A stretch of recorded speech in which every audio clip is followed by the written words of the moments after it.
Hello students, this video lecture is on operating system for BE 4th and CSE students by Ms. Neelam Sharma, Assistant Professor, CSE Department.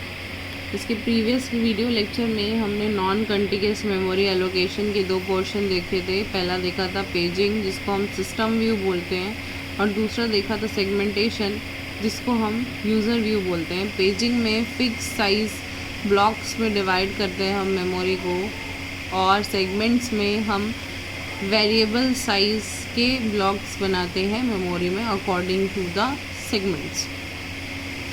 अब हम memory management की एक नई technique, जिसको हम virtual memory कहते हैं, इस वीडियो लेक्चर में हम वर्चुअल मेमोरी का कॉन्सेप्ट पढ़ेंगे।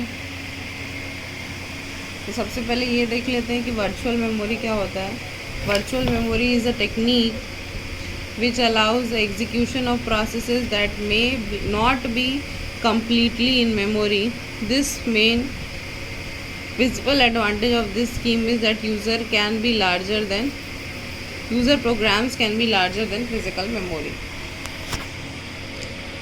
तो इसका ये मतलब होता है यहाँ पे कि वर्चुअल मेमोरी जो है वो हमको अलाउ करती है एग्जीक्यूशन के, अगर प्रोसेस जो है वो कम्प्लीटली लोड नहीं भी हुआ है मेमोरी में, तब भी हम उसको एग्जीक्यूट कर सकते हैं। वर्चुअल का मतलब ही होता है जो रियल नहीं है।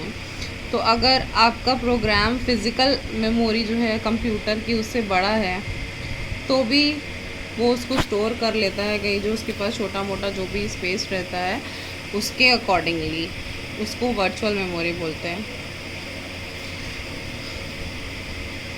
Programs are not constrained of physical memory size or degree of multi-programming can be varied.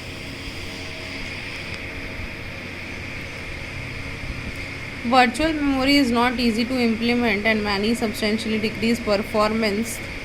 तो जो डिफरेंट मेथड्स है वर्चुअल मेमोरी के वो है ओवरलेज, डायनेमिक लोडिंग और demand paging.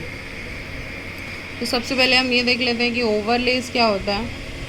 This method works on the principle of virtual memory management method and allow the program larger size and actual available memory to be executed. अगर किसी को 2 KB चाहिए किसी programme को और physical memory में 1 KB का space खाली है, तो भी ओवरलेस की मदद से वो प्रोग्राम एग्जीक्यूट हो सकता है।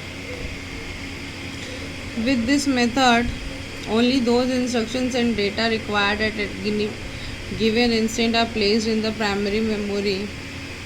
When some other data or instructions are needed, they are loaded in place that were physically occupied by the instructions that are larger in use.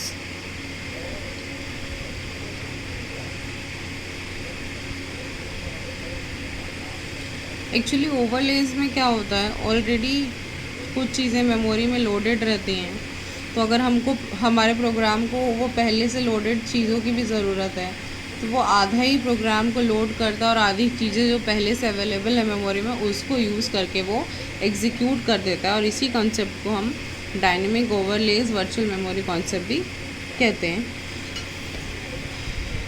Next है आपका dynamic loading.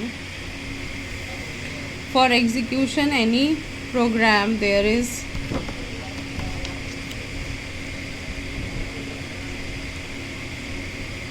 need of various supporting modules such as routines, usually with the programs all the routines not required at one instance.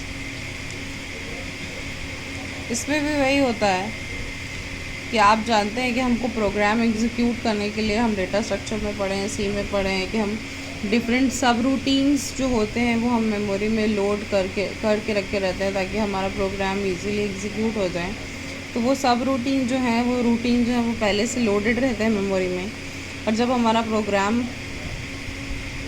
Execute करने जाता है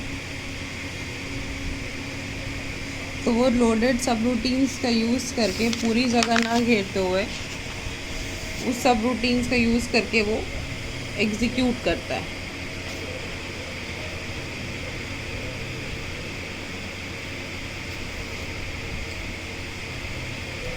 और अगर वो सब routine नहीं है, मान लीजिए कोई सब रूटीन आप सोच रहे हैं कि पहले से अवेलेबल हो मेमोरी में, अगर वो सब रूटीन नहीं है तो डायनेमिक लिंकिंग या लोडिंग के थ्रू उस सब रूटीन को पर्टिकुलरली हम लोड कर लेते हैं ताकि हमारा प्रोग्राम जो है वो एग्जीक्यूट कर सके।